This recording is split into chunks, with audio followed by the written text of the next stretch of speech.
warahmatullahi wabarakatuh. Nama saya Kamedina Emma, mahasiswa PPG UIN Alaniri Banda Aceh dengan mata pelajaran Aquanadis.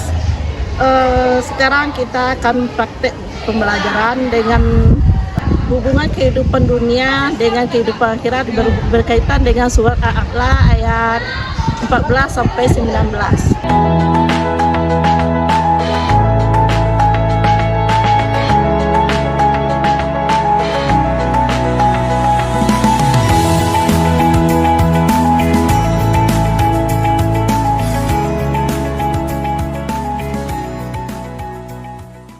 Assalamualaikum warahmatullahi wabarakatuh. Waalaikumsalam warahmatullahi wabarakatuh. Baiklah, untuk mulai pelajaran, mari kita baca basmalah. Bismillahirrahmanirrahim. Sekarang Ibu akan mengambil absen siswa dan siswi yang hadir atau yang tidak hadir.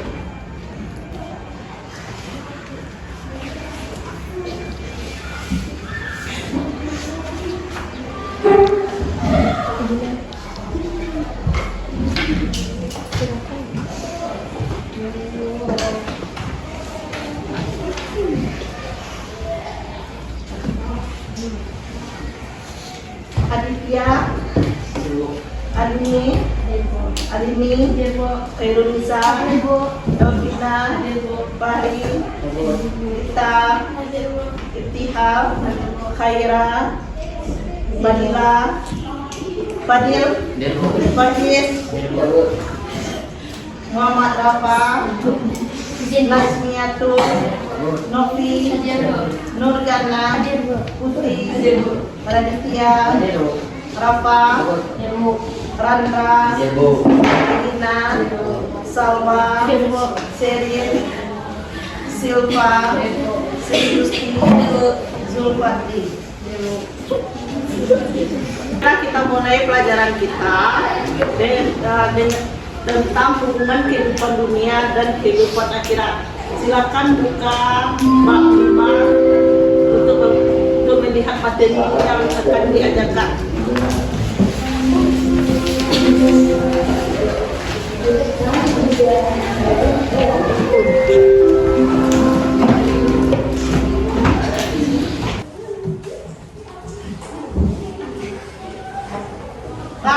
Minggu kemarin sudah menerangkan tentang surat Al-A'la ayat 14 sampai 15, yaitu sampai 5 kemarin. Pertama sampai 5 kemenangan. Kering coba.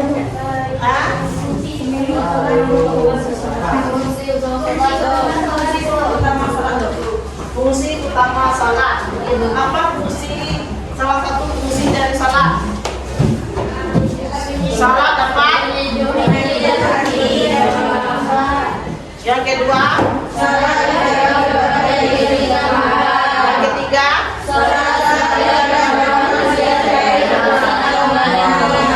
yang keempat,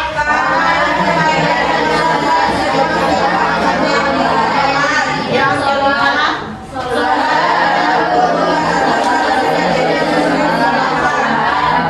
yang keenam,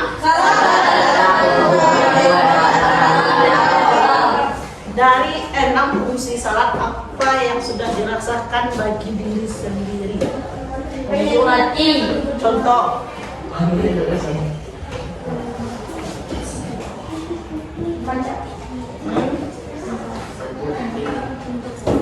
Apa buktinya di susah juga? Dapat kamu?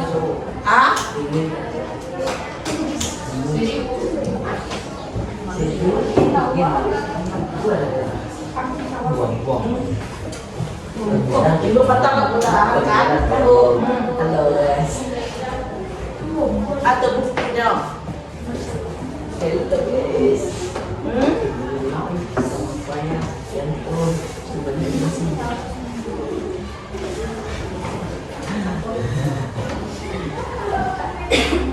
Penyejuk hati dan penghibur jiwa. Apa salah satu yang Mbak rasakan kalau salat tuh bisa menyejuk hati dan penghibur jiwa? Kita lanjut ke ayat yang 19 sama 18 dan 19. Siapa yang tahu bunyi ayat surat Al-A'la ayat 18? Siapa? Sebelah mana? Artinya Sesungguhnya ini dilakukan pada suhu kewarnaannya dahulu, yaitu suhu daripada Ibrahim Musa. kalau Nabi Musa apa nama kitabnya? Taurat. Ah? Taurat.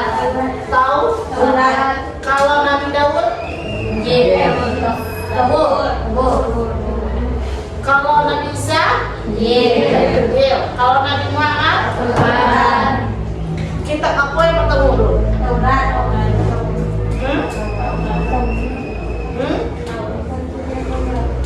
Mana dulu? Taurat atau Zabur?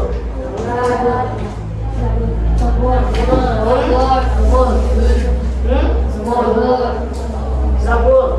Zabur kan ada apa? Mana dulu Nabi Daud dan Nabi Musa? Ah, mana dulu?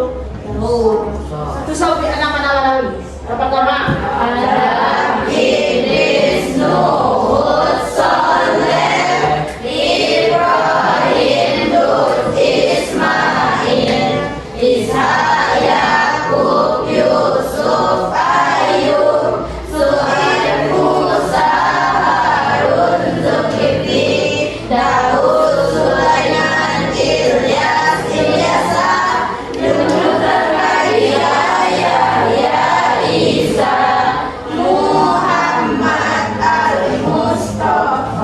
Jadi nama itu Nabi Musa atau Nabi Daud? Nabi Musa. Musa apa tadi kitabnya? Taurat. Ketika kitab Zabur diturunkan kepada Nabi Daud, apakah kitab Taurat bisa dipakai sebagai hukum dasar?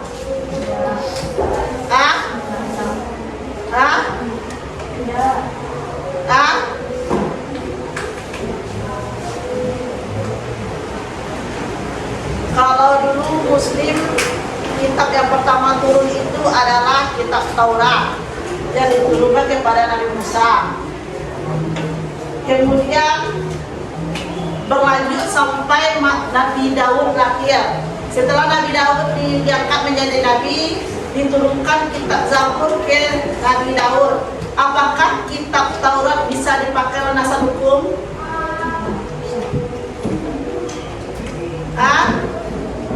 Apakah bisa? Apakah bisa? Bisa atau tidak? Tidak, karena kitab Zabur adalah penyempurna dari kitab Taurat. Ketika kitab Injil turun kepada Nabi Isa, apakah kitab Zabur bisa dipakai karena hukum? Kenapa tidak? Apa? Ya nama.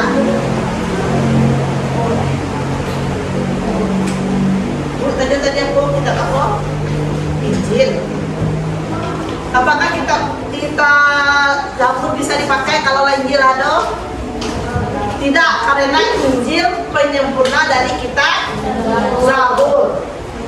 Ketika Nabi Muhammad lahir dan diangkat menjadi rasul, diturunkan kitab Al-Quran. Apakah Injil dipakai? Tidak. Apa yang dipakai lagi? Karena Al-Quran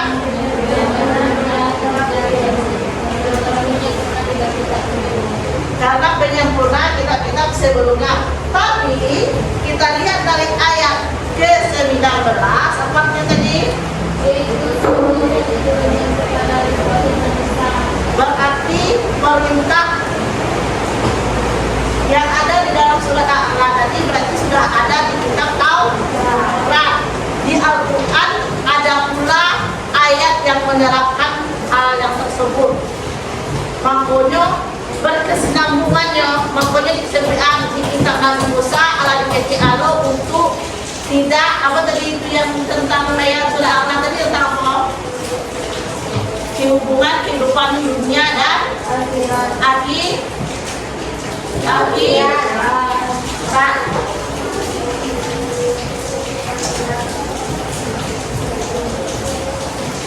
Sampai itu saja. Ada di sana.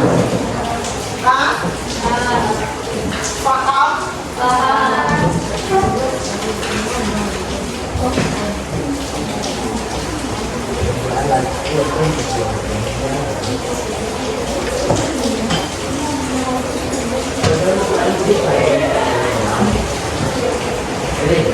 Lagu kita kelompok di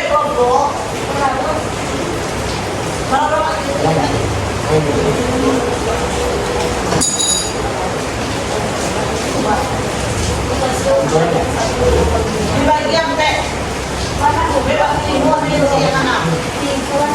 Yang laki-laki itu atau sekelompok saja lah?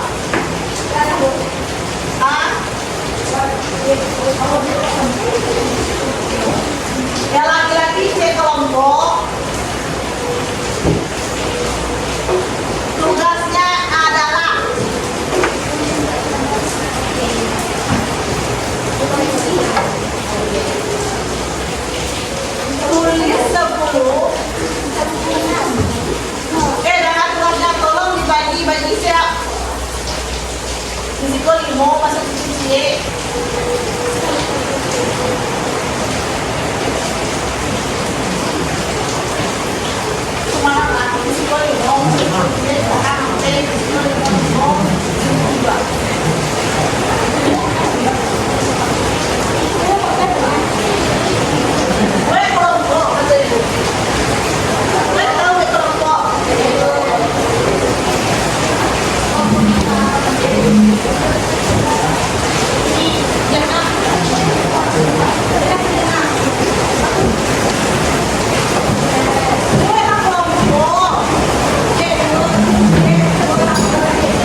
Setelah mempelajari tentang fungsi salat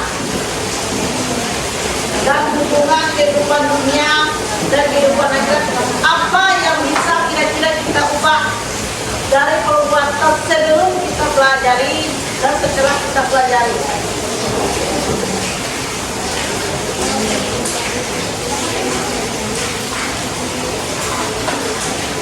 Apa atau tingkah laku apa saja yang bisa kita ubah dari sebelum belajar tentang kehidupan, hubungan kehidupan dunia dan akhirat, setelah kita mempelajari hubungan antara kehidupan dunia dan akhirat, apa tingkah laku yang bisa kita ubah?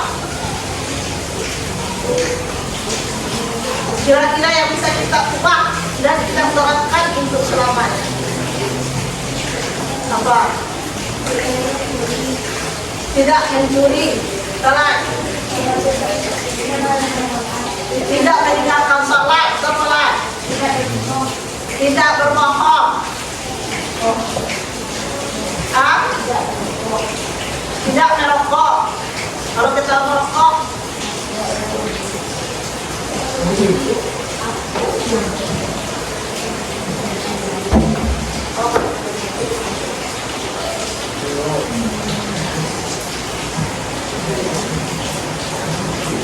apa lagi?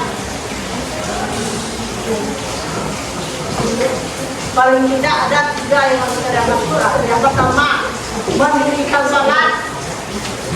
Yang kedua, menghilangkan penyakit hati. Apa yang termasuk dalam penyakit hidup? Dendam tuh, iri, dengki, hasad. Apa lain? Ria. Jadi berharap setelah belajar tentang hubungan kehidupan dunia dan akhirat tidak ada yang mempunyai penyakit hati. Ibu lihat dari perkembangan kalian ke depan.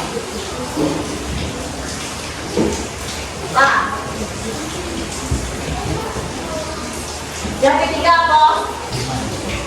Salat, penyakit hati, akhlak. Akhlak itu termasuk apa? Itu dalam sikap. Sikap. Saling menghormati, saling menghargai, mempunyai rasa empati. Empati itu apa? Rasa empati itu rasa apa? Rasa apa? Rasa empati itu rasa apa tuh? Rasa peduli. Tapi ketika seseorang candu dengan game online, apalagi gamenya itu yang bersifat membunuh, ada kan? Ada yang game itu yang bersifat membunuh kan? Entah itu main beda-bedanan, entah itu main perang-perangan, itu membunuh. Nah, lama-kelamaan akan membunuh rasa empati pada diri seseorang. Akan hilang rasa sosial pada diri kita. Karena rasa membunuh itu menghilangkan rasa empati. Tidak ada rasa kasihan kalau rasa membunuh itu muncul. Ujung-ujungnya jadi seorang psikopat.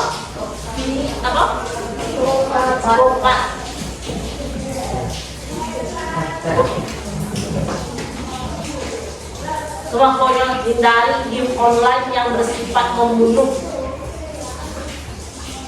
Jangan rajin bermain game online yang sifat membunuh. Bu, kalau game online itu bu, sifatnya membunuh, tahu sini yang bukan ada tak bu. Ya kan? Ya kan? Ujung-ujungnya apa? Gak boleh main game. Ya.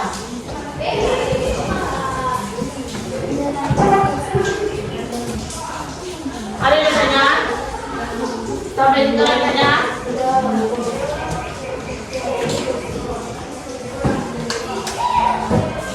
Berarti ada satu hal yang wajib belajar. Ada 3 hal tadi yang harus kita ubah setelah belajar ini. Yang pertama, apa tadi?